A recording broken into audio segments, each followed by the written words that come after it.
Nasawi ang isang lalaki matapos di umano siyang buhusan ng gasolina at silaban.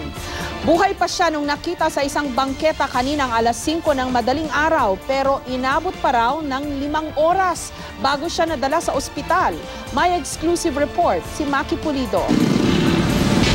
Sa bangketang ito sa kanto ng Araneta at Victory Avenue, Quezon City, natagpuan ang biktimang si Carlos Nuevo.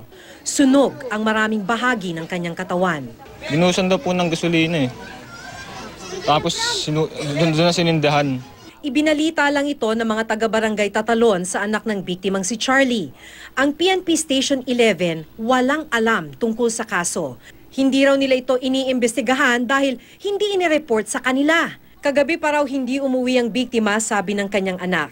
Sa paghahanap sa kanyang ama, nahirapan daw si Charlie.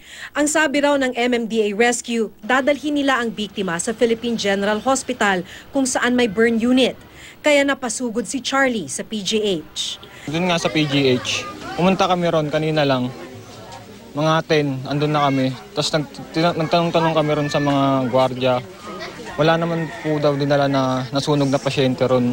Sabi naman daw ng mga taga-barangay, baka nasa Jose Reyes Memorial Medical Center. Pero kahit doon, wala ang kanyang ama. Kinumpirma ng MMDA Rescue sa PGH nga nila dinala si Nuevo. Na-traffic lang daw sila papuntang ospital kaya baka nauna lang sa kanila kanina ang kaanak ng biktima.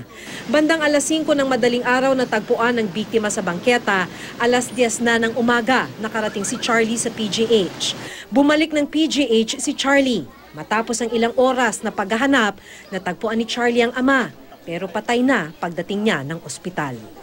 Iniisip ko bakit nangyari yung ganun. Napakabait ng papa ko eh. Para mangyari yung mga ganun bagay.